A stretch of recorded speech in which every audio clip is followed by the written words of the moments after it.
Welcome! As we work this physics problem, we're going to use our powerful problem-solving approach that we remember with the acronym IDEA. If you remember, I is for interpret, D for develop, E for evaluate, and A for assess. Let's see how it applies to this problem. In this problem, we are asked to find out how far our car has traveled if we've accelerated from 80 kilometers per hour to 100 kilometers per hour over 6 seconds. So the big idea here is that we're going to need to use an equation of motion, which is also known as a kinematic equation,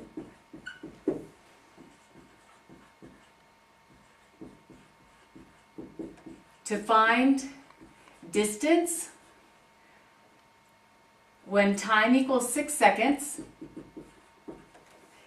given our initial velocity, our final velocity, and constant acceleration.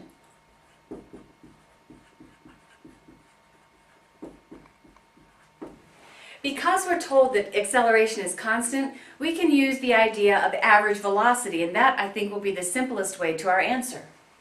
So let me just make a note here that that's going to be our approach, and then we'll see how that works out. As we develop the problem, we're going to start with a picture representing what's happening, and then make a point-by-point plan for how we're going to then evaluate it. Our car is traveling initially at 80 kilometers per hour. We travel some distance for 6 seconds, and we're undergoing constant acceleration at that time, and our final velocity is 100 kilometers per hour. And the question is, what is this distance traveled during those 6 seconds? We've been given some quantitative information about our velocities, but if you notice, these are not in MKS units, meaning we want all of our units to be in meters, kilograms, and seconds.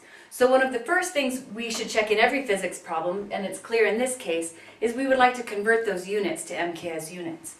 So that's going to be the first step of our plan.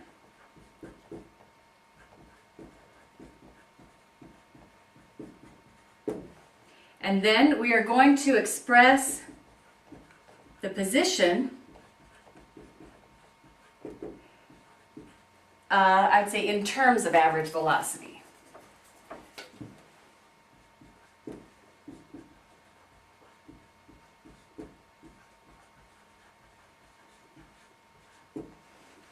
Then what we will do is substitute our values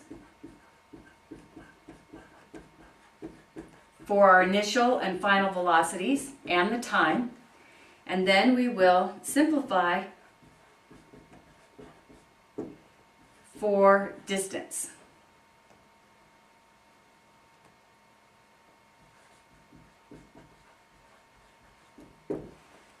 Okay, so now we are ready to execute this point-by-point plan to evaluate the problem. To convert to MKS units, we'll start with 80 kilometers per hour times 1,000 meters in each kilometer times 1 hour. Now to figure out the number of seconds, we have 60 seconds in a minute and 60 minutes in an hour. So there are 3,600 seconds in an hour. So kilometers cancels, hours cancels, we will be left with meters per second, which is what we want. And that value computes to 22.22 meters per second. Now let me point out something else, as long as we're talking about units and that kind of thing.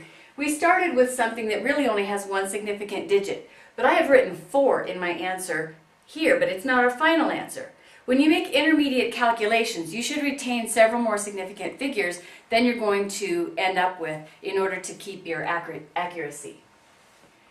Alright, so we also need to convert our final velocity of 100 kilometers per hour, and that will be the same units of conversion.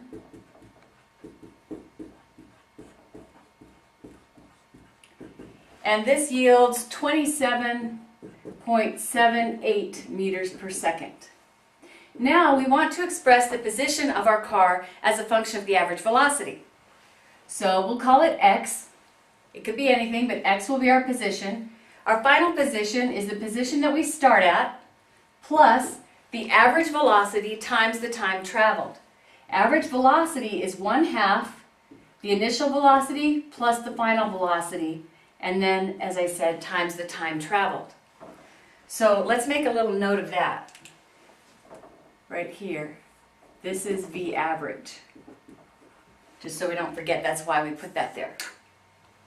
Now we can substitute our values. What is our initial position? Well, it doesn't really matter exactly because we are asked for distance traveled. So we can assign this initial position to be x equals 0 and the final position to be x. So we will put 0 for x naught plus 1/2. Now we substitute our values. 22.22 meters per second plus 27.78 meters per second times 6 seconds. So simplifying this, we get our distance traveled is 150 meters. Now in this case it worked out exactly and I did not have to consider the significant figures. In other problems you may need to round to the nearest significant digit. How do we know whether this answer is reasonable? Well, first of all we'll express our answer as a complete sentence and then think about that some more. So the car traveled 150 meters in 6 seconds. There are two ways that we can determine at least whether or not our answer is reasonable. The first is unit analysis. If you noticed, as we substituted both in our unit conversion and substituting V naught and V final in these equations, we included the units. That's important to keep us from making calculation errors or leaving a term out. So if we track that, for example, in this substitution, we see we have meters per second and meters per second times units of seconds. So seconds cancels here, and we are left with meters and meters so that our final distance is in meters, which is what we would expect.